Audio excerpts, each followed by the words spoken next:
Imagínate que sos el dueño de la empresa más famosa del mundo. Tu logo es reconocido en todo el planeta y tu producto se vende en cada rincón de la Tierra. Y de repente decidís que vas a tirar la receta a la basura y vas a empezar desde cero. Parece una locura, ¿verdad? Bueno, eso fue lo que hizo Coca-Cola en 1985. En este video no solamente vamos a ver el error, sino también la paranoia que lo provocó. Vamos a analizar cómo los datos estadísticos pueden mentir y cómo una nación entera se sintió traicionada por un refresco.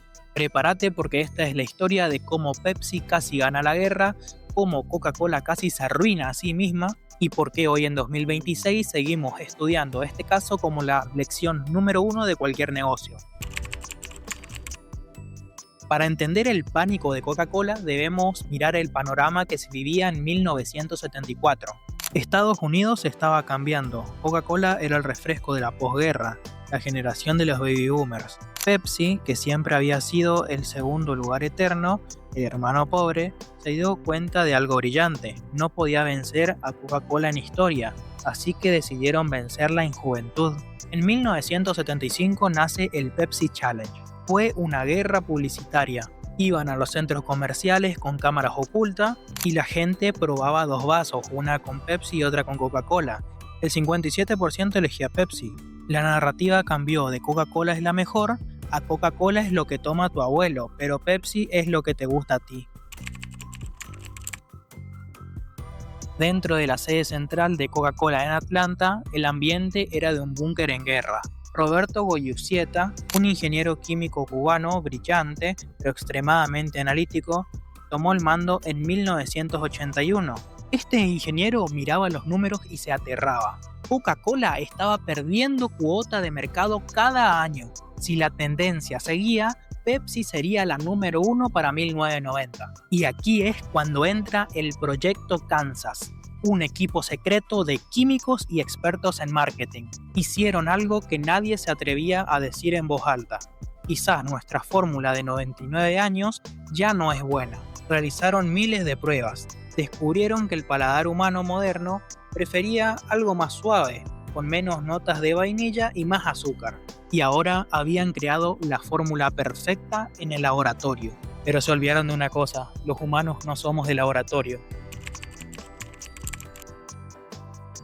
El anuncio se hizo en el Lincoln Center de Nueva York. El ingeniero salió al escenario y llamó a la nueva Coca-Cola con el eslogan de New Coke, como el movimiento más audaz en la historia de la industria. Pero obviamente los periodistas salieron con los tacones de punta y le preguntaron, ¿significa esto que la Coca-Cola original ya no es lo suficientemente buena? Y el ingeniero respondió simplemente que ya tenían algo mejor. Pero lo que no se dieron cuenta los directivos es que el problema de Coca-Cola no era su sabor, sino que era el nuevo nombre que le pusieron, ya que es como que la gente dejó de sentir ese sentido de pertenencia hacia la marca. Al pasar de Coca-Cola a New Coke, es como si fuera que la empresa quiso borrar su pasado, sus 99 años de historia. Y lo que ocurrió es que los clientes se sintieron defraudados, traicionados.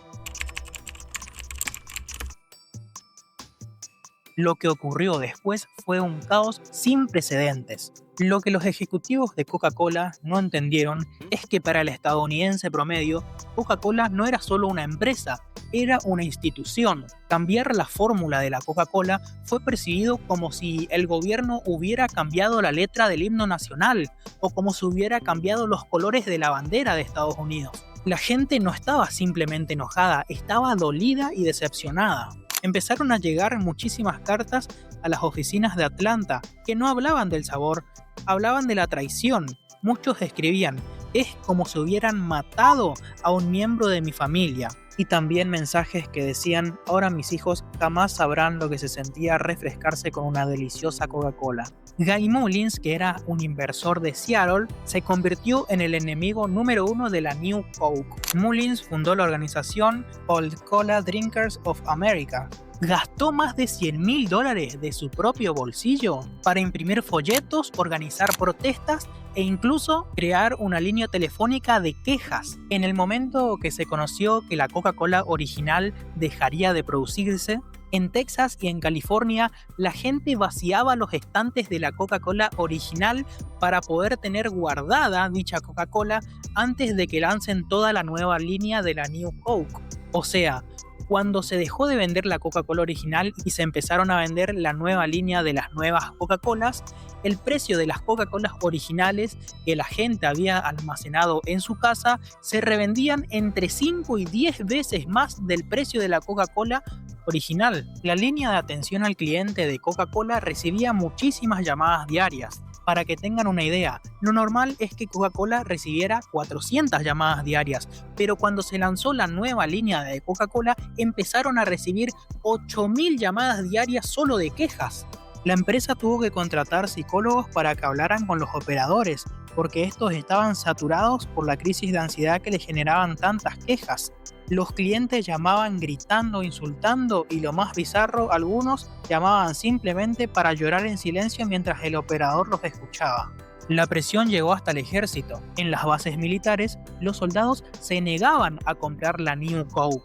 La marca estaba desapareciendo porque su base de fans más fiel la estaba boicoteando. Y así es como llegamos al anuncio del regreso. El 11 de julio de 1985, solo 79 días después, el director de operaciones, Donald Cook, salió en televisión nacional. Su tono era humilde, los hemos escuchado, dijo. El regreso de la Coca-Cola clásica fue tratado como el fin de la guerra. Los periódicos tenían titulares más grandes que cuando terminó la Segunda Guerra Mundial. Y con esto aprendimos varias lecciones. Coca-Cola se dio cuenta que no vendía solamente un líquido negro o una fórmula, sino que vendía sentido de pertenencia. El error en los datos. Cuando se realizaba la comparación, los test daban como ganadora a Pepsi, pero antes de que comenzara la guerra, Coca-Cola era la número 1 indiscutida.